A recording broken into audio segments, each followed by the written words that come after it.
देखिए राजीव जी, सबसे पहले तो मैं आज आपको साधुवाद देना चाहता हूं। जो आपने आज गांधी जी का प्रिय भजन सुनवाया, आत्मा प्रसन्न हो गई। ये भारत की आत्मा है। विश्व का सबसे बड़ा राम भक्त और सबसे बड़ा वैष्णव महात्मा गांधी, उसके उस वचनों को आज आपने याद दिला दिया जिसकी भारत को आवश्यकता है। भारत को आज आवश्यकता इस बात की है कि ईश्वर अल्लाह तेरो नाम सबको सन्मति दे भगवान। आज देश को इसकी आवश्यकता है। महात्मा गांधी राम भक्त थे, असली राम भक्त थे। आज जो लोग घूम रहे हैं, राम का नाम लेके घूम रहे हैं, मुंह में राम बगल में छुरी वाले लोग हैं ये। तो आज मैं तो बल्कि आपसे प्रार्थना करूंगा, आपसे निवेदन करूंगा कि रोज अपने कार्यक्रम के पहले अगर 2 मिनट जो महात्मा गांधी ये भजन सुना करते थे, अगर ये सुना दें और आपके 10 करोड़ लोग जो व्यू करते हैं 1 महीने में आपके कार्यक्रम को, इसका प्रचार प्रसार हो। आज विश्व को इसकी ही आवश्यकता है। आज विश्व को इसी मूल मंत्र की आवश्यकता है कि ईश्वर अल्लाह तेरो नाम सबको सन्मति दे भगवान। आपने राजीव जी देखा, काशी के अंदर मस्जिद और मंदिर बगल बगल स्थित हैं। मथुरा के अंदर मस्जिद और मंदिर बगल बगल हैं। क्या आपने कभी मंदिर और मस्जिद को लड़ते हुए देखा? मंदिर के अंदर हमारे भगवान निवास करते हैं, मस्जिद के अंदर उनके अल्लाह निवास करते हैं।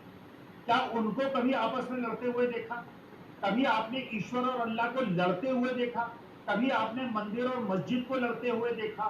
तो ये जो ढोंगी हिंदू और मुसलमान हैं, जो अपने को पाखंड को आगे बढ़ा रहे हैं, तो देश को आज आवश्यकता है महात्मा गांधी के उस मूल मंत्र की, ईश्वर अल्लाह तेरो नाम सबको। और ये भारत को अक्षुण्ण रखने का, भारत को मजबूत बनाने का मूल मंत्र है।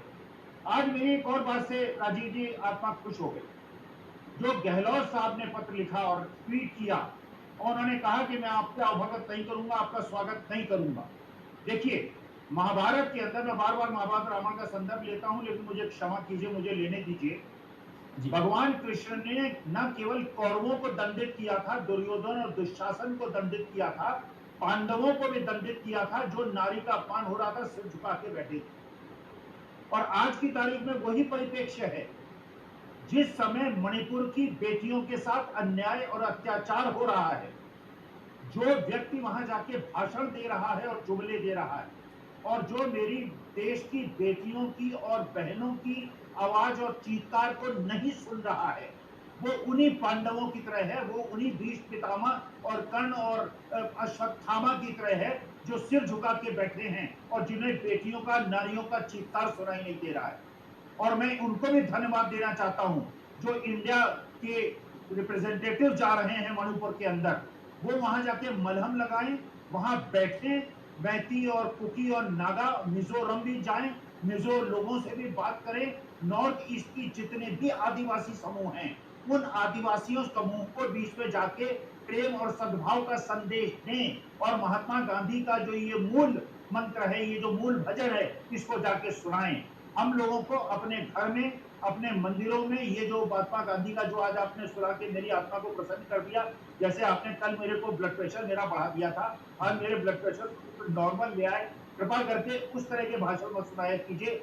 इस तरह की देश की आत्मा को, देश को मजबूत, देखिए हम लोगों का मूल कर्तव्य ये है, हम भारतवासी हैं, भारत की संतान हैं। हम हिंदू मुसलमान सिख ईसाई में लड़ाई नहीं करा सकते। अगर हम हिंदू मुसलमान सिख ईसाई में लड़ाई कराते हैं, अगर हम आदिवासियों पे अत्याचार करते हैं, दलितों पे अत्याचार करते हैं, किसी प्रकार का जाति विद्वेष करते हैं, मुझे ऐसा लगता है माननीय सुप्रीम कोर्ट ने जो निर्णय लिया है, क्योंकि जिनको एक्सटेंशन दिया है उनका नाम मिश्रा जी है, तो आज चलिए सुनील शुक्ला नहीं है, लेकिन मिश्रा और शुक्ला जी लोगों के लिए कुछ खास सुविधाएं उपलब्ध हैं जो हम स्वामियों के लिए और बाकी शर्मा और वाजपेयियों के लिए नहीं है। लेकिन जो भी है, जो भी सुप्रीम कोर्ट का सुप्रीम निर्णय है, स्वीकार्य है। लेकिन अगर ये कोई दलित और पिछड़ा या यादव या जाट होता तो शायद इतनी कृपा न होती। लेकिन चलिए ठीक है, मिश्रा जी है, उनको बधाई।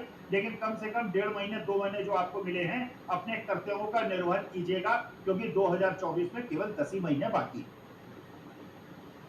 देखिए राजीव जी, जिस दल को आप भारतीय जनता पार्टी कह रहे हैं, वास्तविकता में 2 महीने पहले उसका नाम ब्रजभूषण शरण सिंह की जनता पार्टी हो गया है।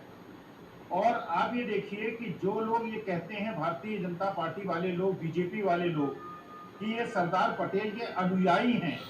सरदार पटेल की सबसे बड़ी मूर्ति इन्होंने गुजरात के अंदर स्थापित की। जो सरदार पटेल के मूल्य थे, उनका सबसे ज्यादा अगर किसी ने हनन किया है, इन्होंने किया है।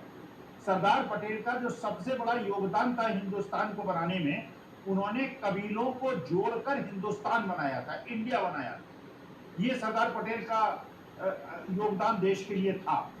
उन्होंने कबीलों को, जो बड़े बड़े रजवाड़े थे, राजसी और निजाम और बाकी लोगों के रजवाड़े थे, उनको जोड़कर, कबीलों को जोड़कर इंडिया बनाया था। इन लोगों ने उस इंडिया को तोड़कर फिर कबीलों में जोड़ दिया है। अब ये कबीले बन गए, अभी तक कबीले नहीं थे। अभी तक हम लोग कभी नहीं सुनते थे, हम नॉर्थ ईस्ट वालों को नॉर्थ ईस्ट वाले कहते थे। पिछले 3 महीने के अंदर हमको वहां की सामाजिक संरचना की टूट दिखाई पड़ी है। तो भारतीय जनता पार्टी ने बड़ी कुशलता पूर्वक, जो सरदार पटेल ने भारत को जोड़ा था, इन्होंने खंड खंड उसको कर दिया है। आज हम मिजो की बात करते हैं, आज हम नागा की बात करते हैं, आज हम मैथिल की बात करते हैं, हम कुकी की बात करते हैं। और देखिए, जो वास्तविकता में आपने प्रश्न पूछा, लोकसभा और राज्यसभा के अंदर जो हुआ है, जो विपक्ष और राहुल गांधी कहते हैं और कहीं भी कहते हैं, उसको ये लोग खुद सिद्ध करने में जुड़ जाते हैं। इन्होंने पूरी तरह से एक एक चीज को अक्षरशः ये सिद्ध करते हैं कि किस प्रकार से सभापति महोदय के, जिस प्रकार से उन्होंने कंडक्ट किया है राज्यसभा और लोकसभा को, जिस प्रकार से उन्होंने जो विपक्ष के नेता हैं उनको दबाया है, उनकी आवाज को रोका है, और जिस प्रकार का हुड़दंग इन्होंने मचाया है, उससे यह स्पष्ट होता है कि जितने भी आरोप राहुल गांधी लगाते थे, एक तरह से वो सिद्ध करते चले जा रहे हैं। तो देश को जिस प्रकार से बड़ी मुश्किल से 70-75 साल में, चाहे वो खान अब्दुल गफ्फार खां हो, चाहे महात्मा गांधी हो, चाहे ये जितने भी हमारे स्वतंत्रता संग्राम सेनानी थे और आजादी के बाद जिन्होंने पसीना बहा के इस देश को एकजुट किया है, उस सारे पसीने की, खून पसीने की जो कमाई की, देश को एकजुट करने की प्रयास था, उसको इन लोगों ने खंड खंड कर दिया है। और मुझे ऐसा लगता है 2024 के बाद जो भी सत्ता में आए, मैं उससे देखिए 3 प्रतिज्ञा चाहता हूं राजीव जी, इसे अन्यथा न ले, किसी व्यक्ति से न जोड़े। पहली बात यह है कि पूरे संसद सदस्य और विधानसभा के सदस्यों की यूनिवर्सिटी और कॉलेजेस से डिग्री सत्यापित कराई जाए। अगर उन्होंने एफिडेविट में दी है और जिसकी डिग्री फर्जी निकले, उनको जेल ले जाया जाए, हथकड़ी लगा के उनको थाने से जेल की तरफ ले जाया जाए। मांग नंबर 1, ये कॉमन मिनिमम प्रोग्राम में ये होना चाहिए। दूसरा, कॉमन मिनिमम प्रोग्राम में होना चाहिए, मैं किसी की व्यक्तिगत आक्षेप नहीं लगा रहा हूं, कोई अन्यथा ना ले, जिसने भी अपनी पत्नी को छोड़ा है बिना तलाक लिए हुए, मानसिक प्रताड़ना के आरोप में उस पर कानूनी कार्रवाई की जाए।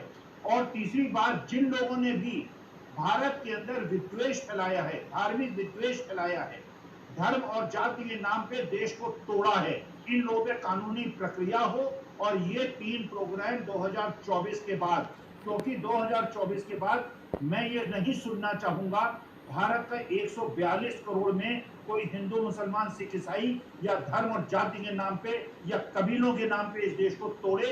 142 करोड़ लोग हिंदुस्तान के इंडिया हैं, हम इंडिया की तरह रहेंगे। और जिन्होंने भी इस देश को 9 साल के अंदर तोड़ा है, उनको दंडित करना कॉमन मिनिमम प्रोग्राम में होना चाहिए। जी, अब कॉमन मिनिमम प्लान